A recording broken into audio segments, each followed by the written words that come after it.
এখানে অনেকগুলা কওমি মাদ্রাসা আছে। সেদিনকে আপনাদের সাথে তারা সমান তালে লড়াই করে নাই? এই মাদ্রাসাগুলার উস্তাদ এবং ছাত্ররা রাজপথে নেমে আসে নাই? তারাও সমান তালে বুক চিতিয়ে যুদ্ধ করেছে, তারাও শহীদ হয়েছে, তারাও আহত হয়েছে, তারাও পঙ্গু হয়েছে। আফসোসের বিষয়, যুগ যুগ ধরে কওমি মাদ্রাসার শিক্ষা ব্যবস্থার প্রতি প্রত্যেকটি সরকার চরম অবহেলা প্রদর্শন করেছে। তারা এই দেশের নাগরিক নয়, তারা এই দেশে ট্যাক্স ব্যাট দেয় না। তাহলে যদি সাধারণ শিক্ষা প্রতিষ্ঠান সরকার পৃষ্ঠপোষকতা দিয়ে থাকে, এই সমস্ত মাদ্রাসার যত্ন নিবে না কেন? এটা কোনো দয়ার দান নয়, এটি দায়িত্ব। তাদের সনদের স্বীকৃতি দেওয়া হয়েছে শুধুমাত্র সিনিয়র লেভেলে, কিন্তু এর আগে যাদের শিক্ষা শেষ হবে তাদের সনদের কি হবে? আমরা স্পষ্টভাবে বলছি, কওমি মাদ্রাসা যারা পরিচালনা করেন, যারা কষ্ট করে তিলে তিলে গড়ে তুলেছেন, তাদের সাথে বসে তাদের ইচ্ছা এবং পরামর্শ অনুযায়ী কওমি মাদ্রাসাগুলোকে সম্মানের জায়গায় আমরা পৌঁছে দেওয়ার জন্য জান প্রাণ দিয়ে কাজ করব ইনশাআল্লাহ। কারণ বাংলাদেশের ইসলামী দ্বীনি শিক্ষাকে মূলত তারাই ধরে রেখেছেন। অতএব এটি আমাদের দায়িত্ব তাদের প্রতি সম্মান প্রদর্শন করা। আফসোস, এতগুলা লোক হেফাজতের আন্দোলনে দুনিয়া থেকে বিদায় নিলেন, আল্লাহ তাদেরকে শহীদ হিসাবে কবুল করুন। আজ পর্যন্ত ছোট্ট একটা অনুষ্ঠানের মাধ্যমে সামান্য একটু তাদের প্রতি সম্মান প্রদর্শন করা হয়েছে, কিন্তু রাষ্ট্রের গুরুত্বপূর্ণ স্বীকৃতি তারা এখনো পাননি। কেন পাবেন না? তারা তো মানবিক মর্যাদার জন্য মহানবী মুহাম্মদুর রাসূলুল্লাহ সাল্লাল্লাহু আলাইহি ওয়াসাল্লামের সম্মানের পক্ষে জীবন বাজি রেখে দাঁড়িয়েছিলেন। ৯০-৯১ ভাগ মুসলমানের দেশে এই স্বীকৃতি তাদেরকে দিতে হবে। কেউ যদি না দেয়, দোয়া করেন আল্লাহ আমাদেরকে সে দায়িত্ব দিলে আমরা দিব ইনশাআল্লাহ। আমরা তাদেরও ঘরে ঘরে যাদের খবর পেয়েছি আমরা পৌঁছে যাওয়ার চেষ্টা করেছি। সকল শহীদ পরিবারকে, নির্যাতিত মজলুম পরিবারগুলোকে আমরা সমান চোখে দেখি। একটা হতে পারে আমাদের ডান চোখ, আর একটা আমাদের বাম চোখ, কিন্তু দুটোই আমাদের চোখ। এই দুই চোখ দিয়েই আমরা দেখি। প্রিয় দেশবাসী, স্থানীয় সমস্যাগুলোর সমাধান আল্লাহ চাইলে ইনসাফের ভিত্তিতে, অগ্রাধিকারের ভিত্তিতে হবে ইনশাআল্লাহ। আমি আগেই বলেছি, এই এলাকা আমাদেরকে বড় ঋণী করে রেখেছে। এই ঋণ পরিশোধ করার জন্য আল্লাহ যেন আমাদেরকে সর্বোচ্চ শক্তি দান করেন। আমরা সুযোগ পেলে কি করব? এখানে যুবক যারা আছেন তারা একটু হাত তোলেন তো দেখি। মাশাআল্লাহ, প্রায় সবাই যুবক। আমি সাক্ষী রেখে আপনাদেরকে বলছি, আমিও একজন যুবক। এত মানুষের বাইরে আমি থাকবো কিভাবে? আমরা আমাদের যুবক বন্ধুদের হাতে বেকার ভাতা তুলে দিতে চাই না। আমরা আমাদের যুবক বন্ধুদের, আমাদের ছেলে মেয়েদের হাতকে বাংলাদেশ গড়ার কারিগরের হাতে পরিণত করতে চাই।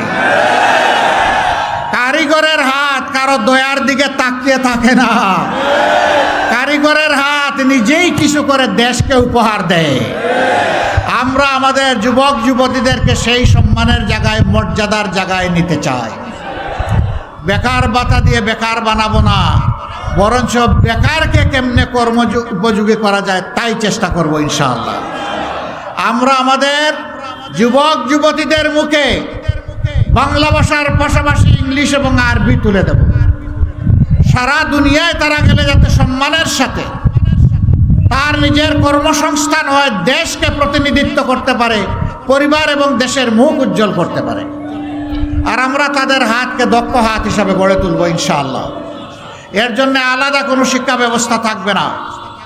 এইটা সাধারণ শিক্ষা, মাদ্রাসা শিক্ষা, আলিয়া শিক্ষা, কওমি শিক্ষা, সব জায়গায় ব্যবস্থা করা হবে ইনশাআল্লাহ। মাদ্রাসা কিছু কিছু ব্যাপারে তারা এগিয়ে আছেন, তাদের আয়াসটা, পরিশ্রমটা তাদের কম হবে। স্কুল কলেজ ইউনিভার্সিটিতে একটু বেশি হবে, কঠিন হতে পারে, কিন্তু এটা অসম্ভব নয়, ইনশাআল্লাহ এটা বাস্তবায়িত হবে।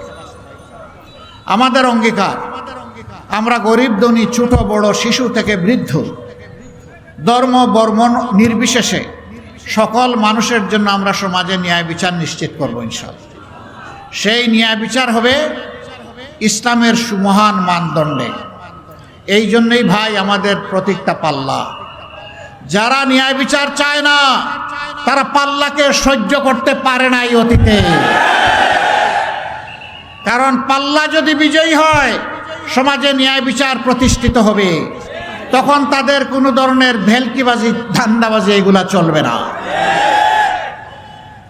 মহান আল্লাহর দরবারে দোয়া করি, আমরা যে ন্যায় ইনসাফের সমাজের স্বপ্ন দেখি, জনগণকে আমরা যে ন্যায় ইনসাফের গল্প শোনাচ্ছি, হে আল্লাহ তুমি আমাদেরকে তৌফিক দাও, আমরা যেন সেই আমানতের ভার বহন করতে পারি।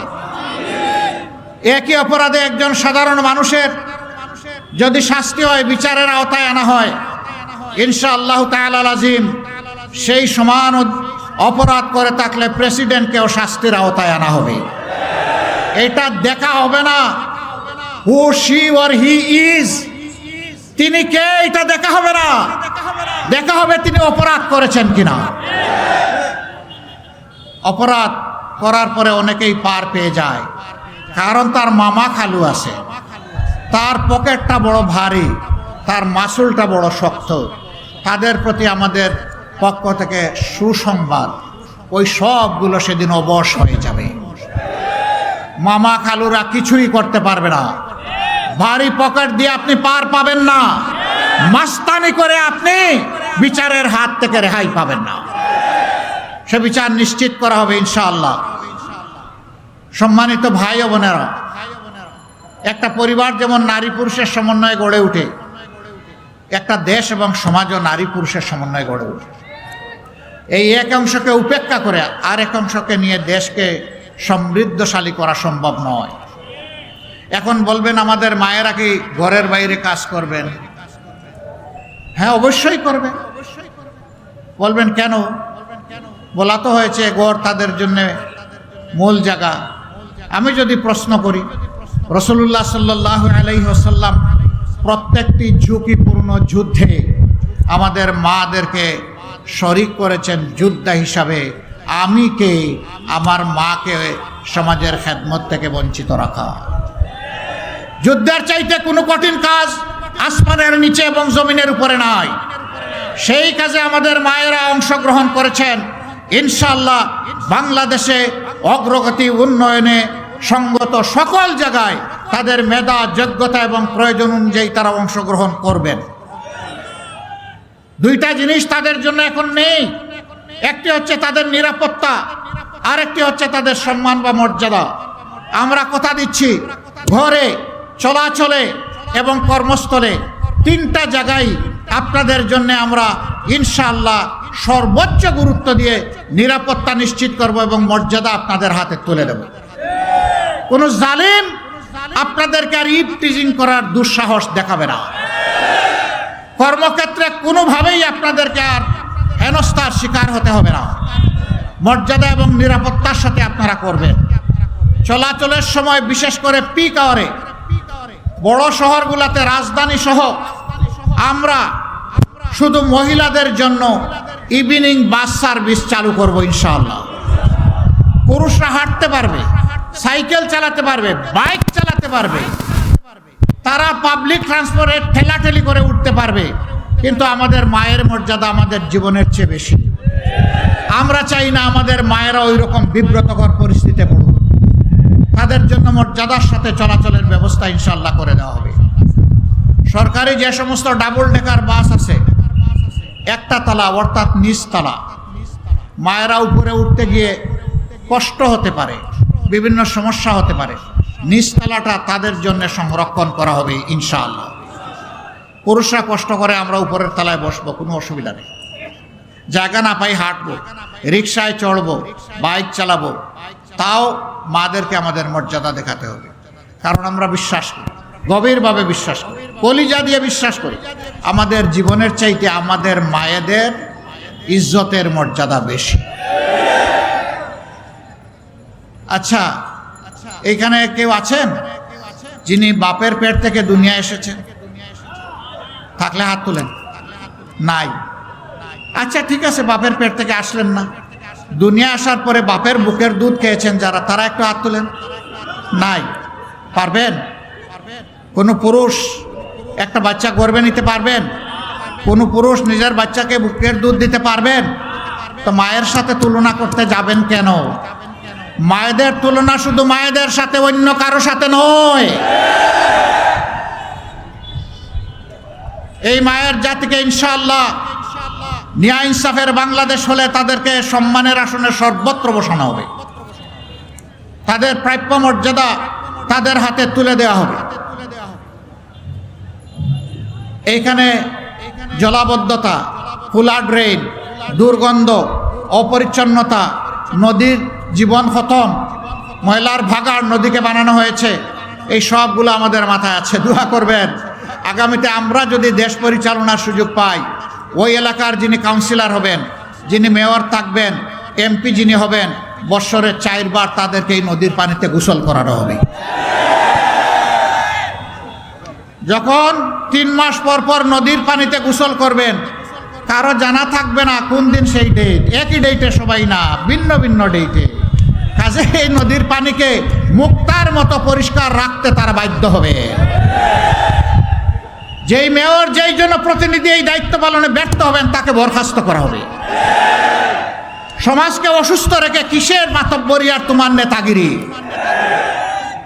সমাজের দায়িত্ব যিনি পালন করতে পারবেন চৌকিদার হিসেবে, তার হাতেই সম্মানের চাবি তুলে দেওয়া হবে ইনশাআল্লাহ। সম্মানিত ভাইয়েরা, এইভাবে জনপ্রতিনিধি হয়ে 5 বছরে একবার এসে দিনে রাত্রে 24 ঘন্টা 2 হাত দিয়ে শুধু সালাম দিয়ে যাবেন, বাজারে টুপির দাম বাড়ায় দিবেন, তসবিগুলা হাতের মাঝে ঝুলবে, ওয়াক্তে বেওয়াক্তে নামাজ পড়া শুরু করবেন, জিতা বাপেরও কবর জিয়ারত করবেন, এগুলা বাদ দেন, এগুলা মানানসই না। হ্যাঁ, আপনি যদি আল্লাহকে ভয় করেন, নির্দিষ্ট কোনো ধর্ম যদি আপনি সম্মান করেন, অনুসরণ করেন, আপনি সারাটা বছর করেন।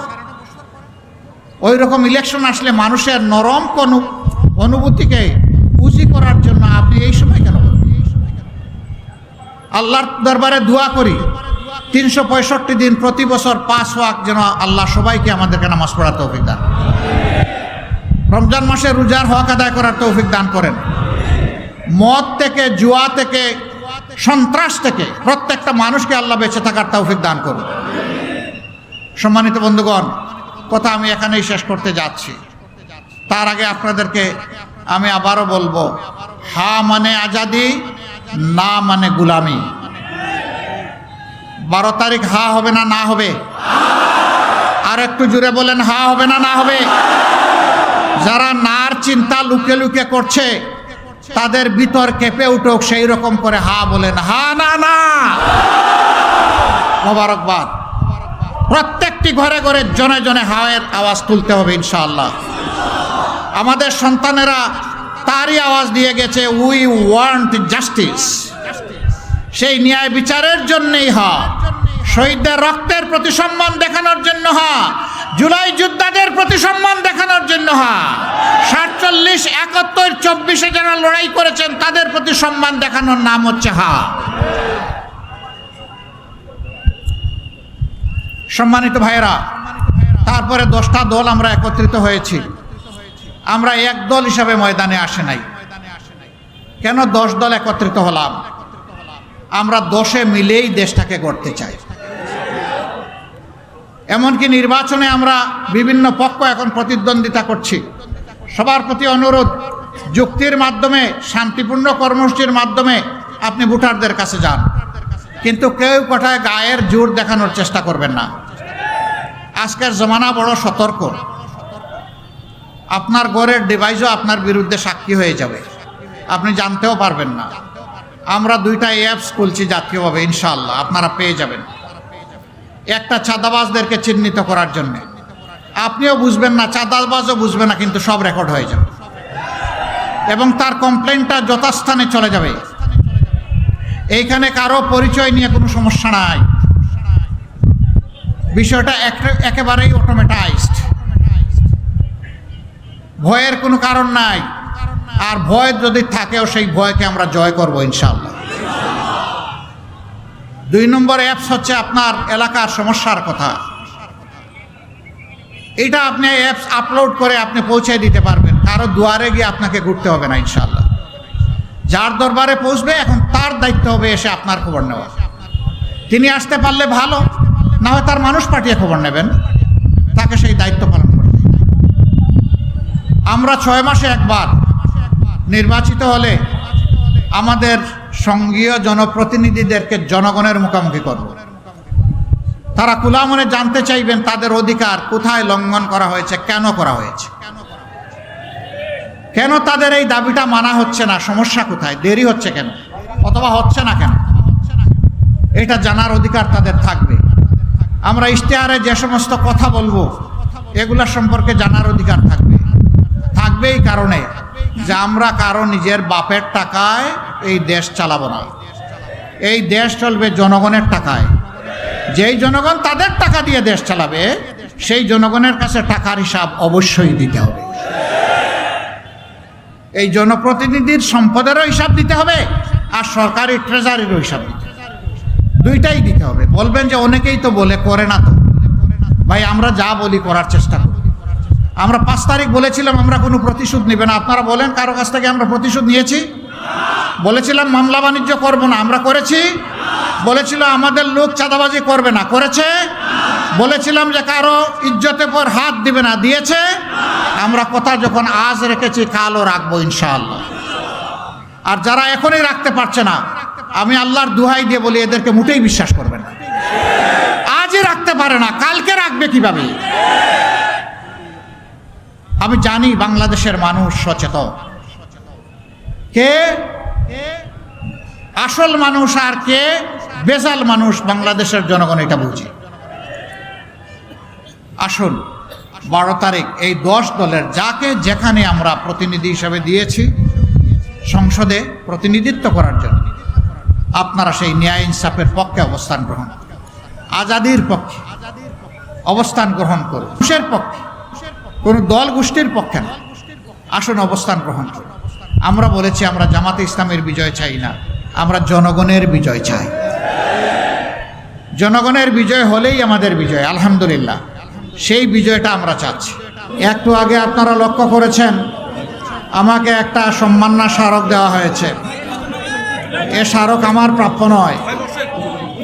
যারা বুকের রক্ত ঢেলে দিয়ে জালিমের রক্ত চক্ষু উপেক্ষা করে বুক খুলে দিয়েছিল অস্ত্র এবং গুলির মুখে, যারা লড়াই করেছিল অকুতভ হয়ে, যারা জীবন দিয়েছিল দেশের তরে, যারা পঙ্গুত্ব বরণ করেছে দেশ এবং সমাজকে মুক্ত করার জন্য, আমি এই সম্মাননা তাদের জন্য উৎসর্গ করলাম। এখানে যে কোনো একটা শহীদ পরিবার এটা গ্রহণ করবে। যেহেতু একজন বোন এখানে হাজির হয়ে শহীদ ভাইয়ের পক্ষে বক্তব্য দিয়েছে, আমি তার হাতে এটা তুলে দিব। সে সমস্ত শহীদদের পক্ষ থেকে এটাকে সংরক্ষণ করবেন ইনশাআল্লাহ।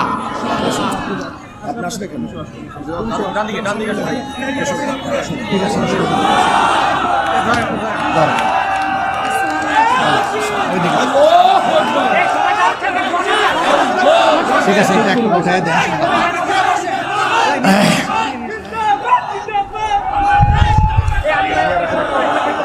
সম্মানিত ভাই ও বন্ধুগণ, 2 জন প্রার্থী যখন বক্তব্য রাখছিলেন বলছিলেন যে আমাদের সন্তানদের জন্য খেলার কোনো মাঠ নাই। এইটার সাক্ষ্য দিচ্ছে আজকে রাস্তার উপরের এই জনসভা। খেলার মাঠ থাকলে আমরা জনগণকে কষ্ট দিতাম না। আমরা বাধ্য হয়ে এখানে দাঁড়িয়েছি। আমাদের এই দাঁড়ানোর এবং জনসভার কারণে যাদের কষ্ট হয়েছে আমরা বিনা শর্তে তাদের কাছে মাপ চাই, আপনারা আমাদেরকে ক্ষমা করে দেবেন। তবে আমরা কথা দিচ্ছি এর সমাধান আল্লাহ তাআলা আমাদেরকে যদি সংসদে গিয়ে এই দেশের প্রতিনিধিত্ব করার, এই দেশের খেদমত করার সুযোগ দেন, আমরা ইনশাআল্লাহ এর সমাধান করব। আর যাতে রাস্তায় দাঁড়াতে না হয় কাউ। প্রিয় দেশবাসী, আমি এসেছি আজকে শহীদদের প্রতি শ্রদ্ধা দেখাতে। এই শাহাদতের ঘটনার পর ঘরে ঘরে যাওয়ার চেষ্টা করেছি। শহীদদের মায়ের চোখে আমি পানি দেখি নাই, আমি রক্তের ফোঁটা দেখেছি। কারণ তার সন্তানের রক্ত ঝরানো এই এলাকা। আমি আমার যুবতী বোনটির চোখের কোণে ওরকম রক্তের ফোঁটা দেখেছি। অবশ সন্তানদেরকে বুকে আগলে জিজ্ঞেস করেছিল অনেকেই, আমরা অতি সাধারণ মানুষ, নুন আনতে পান্তা ফুরায়, আমার এই তিনটি সন্তানের এখন কি হবে? সাইনবোর্ড এলাকায় শহীদ সুমাইয়া, আমাদের বোন আকাশ থেকে ছোড়া গুলিতে অফুড় হয়ে দুনিয়া থেকে বিদায় নিয়েছিল। তার 2 মাসের কচি সন্তানটি তার কুল থেকে ছিটকে পড়েছিল। আমরা সেই সুমাইয়াকে দেখতে গিয়েছিলাম, শহীদ সুমাইয়ার কন্যা, একমাত্র মেয়ে। তার গার্মেন্টস কর্মী স্বামী আমাকে জিজ্ঞেস করেছিল, আমার এই অবুঝ বাচ্চাটি যখন মুখে তার কথা ফুটবে তখন মা কাকে ডাকবে? আমাদের কাছে এর কোনো জবাব ছিল না। আমি আজকে তাদের হয়ে আপনাদের সামনে এখানে দাঁড়িয়েছি। আর দেখতে চাই না দেশে কোনো ফ্যাসিবাদী শাসন কায়েম হবে। দেশের জনগণের অর্থে কিনা অস্ত্র থেকে গুলি তাদের বুকে ছুড়া হবে, আর দেখতে চাই না। এই ফ্যাসিবাদের সকল জড় যদি কেটে দিতে হয়, 12 তারিখ ইনশাআল্লাহ গণভোটে হা বলতে হবে। হা মানে আজাদি, না মানে গুলামি। আজাদি না গুলামি। এই লড়াকু জাতি আজাদির জন্য লড়ে যাবে ইনশাআল্লাহ। আজাদি সম্পূর্ণ অর্জিত না হওয়া পর্যন্ত আমরা থামব না ইনশাআল্লাহ তাআলা লাজিম। বিইজনিল্লাহ বিজয় আমাদের নিশ্চিত হবে ইনশাআল্লাহ। আমরা আর পুরানা দাঁচের বস্তা পচা রাজনীতি বাংলাদেশে দেখতে চাই না। ইতিমধ্যে যুব সমাজ এই ম্যান্ডেট দিয়ে জানিয়ে দিয়েছে, আমরা বাংলাদেশে পরিবর্তন চাই। আমরা মানবিক রাজনীতি চাই, দুর্নীতি মুক্ত বাংলাদেশ চাই, ফ্যাসিবাদের ছায়া মুক্ত বাংলাদেশ চাই, আধিপত্যবাদ মুক্ত বাংলাদেশ চাই। সম্মানিত ভাইয়েরা,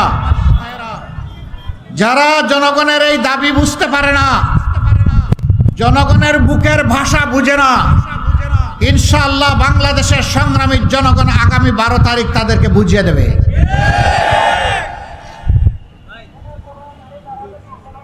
এই দেশে নতুন একটা পেশা এখন খুব ভালো চলতেছে। এই পেশার নাম কি আপনারা বলতে পারবেন?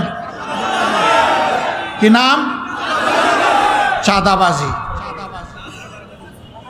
পেশা হবে একজন লোক অফিস আদালতে, মিল, ফ্যাক্টরি, ইন্ডাস্ট্রি, সেক্টর কর্পোরেশনে, শিক্ষা প্রতিষ্ঠানে, দোকানে, সেখানে চাকরি করবে, অথবা নিজেই একটা ব্যবসা চালাবে।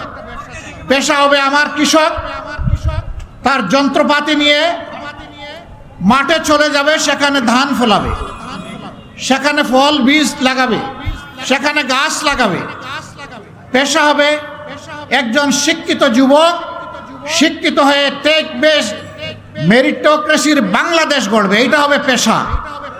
কিন্তু নতুন পেশার জন্ম হয়েছে, তার নাম চাঁদাবাজি। আপনারা কেউ চাঁদাবাজের ভাই হইতে রাজি আছেন? পিতা হতে রাজি আছেন? সন্তান হতে রাজি আছেন? মায়েরা, বোনেরা এখানে আছেন, কেউ চাঁদাবাজের স্ত্রী হতে রাজি আছেন? মা হতে রাজি আছেন? বোন হতে রাজি আছেন? নাই। আজকের এই জনসভা থেকে আমরা যারা এই পেশায় যুক্ত তাদেরকে অনুরোধ করব, ভালো পথে ফিরে আসুন। আমরা আপনাদের হালাল রুজির জন্য জায়গা করে দেব ইনশাআল্লাহ। অন্য 10 জন যেভাবে সম্মানের সাথে সম্মানের পেশায় যুক্ত থেকে দায়িত্ব পালন করে, পরিবারকেও দেয়, দেশকেও দেয়, আপনিও তাই পালন করবেন এবং আপনিও বাংলাদেশের একজন গর্বিত নাগরিক হবেন। কিন্তু যদি এই পথ বাদ না দেন, আমরা একদম সাফ জানিয়ে দিচ্ছি, আমাদের পক্ষ থেকে কমপ্লিট লাল কার্ড। এই চাঁদা আমরা তো করার প্রশ্নই উঠে না, চাঁদাকে আমরা ঘৃণা করি, এটা ভিক্ষার চেয়ে নিকৃষ্ট। আমরা ইনশাআল্লাহ কারো মায়ের সন্তানকে চাঁদাবাজি করতেও দেব না, কথা একদম সাফ, এখানে কোনো রাগ ডাক নাই। হ্যাঁ, তারা যদি ন্যায়ের পথে, কল্যাণের পথে, স্বাভাবিক পথে, স্বাভাবিক জীবনযাপনের পথে ফিরে আসে, মোস্ট ওয়েলকাম, আমরা সম্মান দেখাবো। আর বলবো, জানা সূত্রে যাদের চাঁদা এনেছ তাদেরটা ফেরত দিয়ে দাও। যদি চাঁদা ফেরত দিতে না পারো, তারা যদি ব্যবসায়ী হয়, তাদের কর্মচারী হয়, তার ঋণ পরিশোধ করো। বাকিটা রাষ্ট্র তোমার পাশে দাঁড়িয়ে তোমাকে প্রোটেকশন দিবে ইনশাআল্লাহ। সম্মানিত ভাইয়েরা, অবশ্যই এলাকার মানুষ খুবই ভালো। এই যে নির্বাচনী এলাকার মানুষ শিক্ষিত, ভালো, ভদ্র, মার্জিত। সারা বাংলাদেশে চাঁদাবাজি হলেও এখানে চাঁদাবাজি হওয়ার কথা না, এখানে হয়। হ্যাঁ, আমরা জানি বাংলাদেশের প্রতিটি ইঞ্চি মাটির উপরেই হয়। বন্ধুরা, আমাদের যে সন্তানেরা, ভাইয়েরা, বোনেরা, মেয়েরা বুক চিতিয়ে যুদ্ধ করে আজ একটা বাংলাদেশ এনে দিল, নতুন বাংলাদেশ, তোমরা তাদের প্রতি কি সম্মানটা দেখালা? আমি আপনাদেরকে কথা দিচ্ছি, এখানে অনেক দাবি দেওয়ার কথা বলা হয়েছে। দেশ, রাষ্ট্র, রাজনৈতিক সংগঠন, প্রতিষ্ঠান, রাজনীতিবিদ সারা বাংলাদেশের মধ্যে জুলাই আন্দোলনের সবচেয়ে বড় গণহত্যা হয়েছে এখানে। ইনশাল্লাহ এই জায়গার ঋণই আমরা পরিশোধ করব সবার আগে। আপনারা যে সমস্যাগুলোর কথা বলেছেন, আলহামদুলিল্লাহ আপনারা এগুলা তুলে রাখেন। আল্লাহ যদি আমাদেরকে সুযোগ দেন, আমরা কথা দিচ্ছি, আমাদের দুয়ারে দুয়ারে আর অফিস আদালতে আপনাদেরকে ঘুরতে হবে না ইনশাআল্লাহ। আজ যেমন এসেছি, অতীতে যেমন শহীদ পরিবারের, পঙ্গু যোদ্ধাদের পরিবারের পাশে এসেছি, আগামীতেও আপনাদেরকে খুঁজে বের করে আপনাদের সাথে বসবো, ডায়ালগ করব, সবাই মিলে সমাজের সমাধান করবো ইনশাআল্লাহ। এবার আমি 2টি আসনের 2জন ভাইয়ের হাতে 10 দলের পক্ষ থেকে আমরা ইনসাফের প্রতীক দাঁড়িপাল্লা তুলে দিচ্ছি। এখানে অন্যান্য দলের যারা আছেন তাদেরকেও মেহরবানি করে একটু সামনে আসার জন্য আমি অনুরোধ করব। যারা দায়িত্বশীল নেতৃবৃন্দ এসেছেন তারা একটু কষ্ট করে সামনে আসবেন।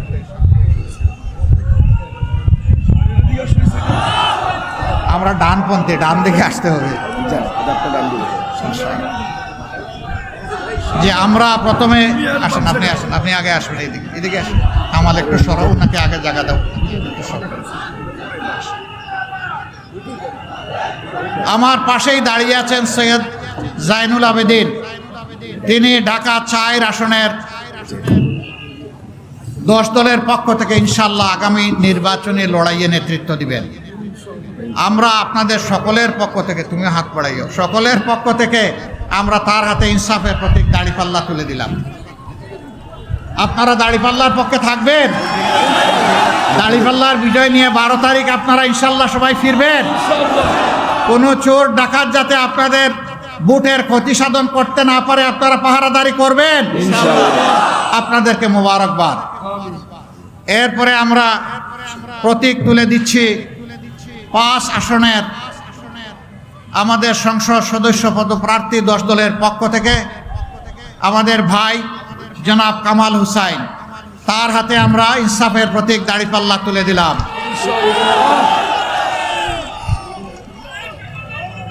মাশাআল্লাহ, আপনারা এটাও গ্রহণ করলেন। আচ্ছা, এই মানুষগুলাকে দেখতে কেমন লাগে? এই মানুষগুলাতে দেখতে কেমন লাগে? চাঁদাবাজ মনে হয়? দুর্নীতিপরায়ণ মনে হয়? চরিত্রহীন মনে হয়? কি মনে হয়? দেশপ্রেমিক, দেশপ্রেমিক মনে হয়।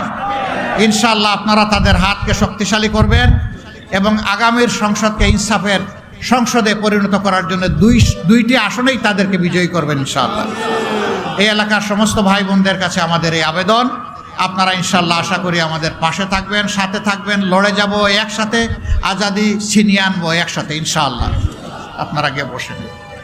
সম্মানিত ভাইয়েরা এবং আমার বোনেরা, আপনারা কষ্ট করে এসেছেন, দীর্ঘক্ষণ সময় দিয়েছেন, আমরা গভীর কৃতজ্ঞতা জানাচ্ছি। আমরা শুনতে পাচ্ছি কেউ কেউ নিজেদের হেরে যাওয়ার ভয়ে বাঁকা অন্ধকার গলিপথে চলতে পারেন। আমরা নির্দিষ্ট কোনো দলকে বলছি না, ব্যক্তিকেও বলছি না। আমরা আশা করব জুলাইয়ের চেতনাকে উপলব্ধি করে এইগুলা থেকে সরে আসবেন। যদি না আসেন, মনে রাখবেন জুলাই যোদ্ধারা, যুবক যুবতীরা ঘুমায় যায়নি। তাদের প্রথম কাজটা করেছে, দ্বিতীয় কাজের জন্য তারা এখন প্রস্তুত। তাদের বুটে কেউ হাত দেবেন না, হাত দিলে আগুন জ্বলবে। ওই স্লোগান শেষ। সন্ত্রাসীরা বলতো আমার বুট আমি দেব, তোমারটাও আমি দেব। ওই দিন এখন শেষ। আপনারটা আপনি দেন, আমারটা আমি দেব। এবার তাই হবে ইনশাআল্লাহ। প্রশাসনের প্রতি আমাদের অনুরোধ, সমান চোখে দেখবেন, কোনো বৈষম্য করবেন না, মাঠ সমতল করে দেবেন। আজকের এই আয়োজনকে সার্থক সফল করার জন্য প্রশাসন সহ যারা যেখানে যতটুকু সহযোগিতা করেছেন, আমরা তাদের সকলকে মোবারকবাদ জানাই। আসুন, একটা মুক্ত বাংলাদেশ, একটা নতুন বাংলাদেশ, একটা যুবক যুবতীদের প্রত্যাশার বাংলাদেশ, আগামীর প্রজন্মের জন্য একটি নিরাপদ বাংলাদেশ, মা বোনদের জন্য একটি নিরাপদ এবং মর্যাদার বাংলাদেশ হাতে তুলে দেওয়ার জন্য আমরা লড়ে যাই। আল্লাহ তাআলা 12 তারিখে এই বিজয় দানের মধ্য দিয়ে বাংলাদেশকে নতুন একটা মোড়কে আমাদের সামনে উপস্থাপন করুন, সেই দোয়া করে আপনাদের সবাইকে ধন্যবাদ, কৃতজ্ঞতা জানিয়ে আজকের মতো এখানেই বিদায় নিচ্ছি। আসবো, যেমন অতীতে এসেছি, বারবার ফিরে আসবো, আপনাদের পাশে থাকবো ইনশাআল্লাহ। আসসালামু আলাইকুম ওয়া রাহমাতুল্লাহ।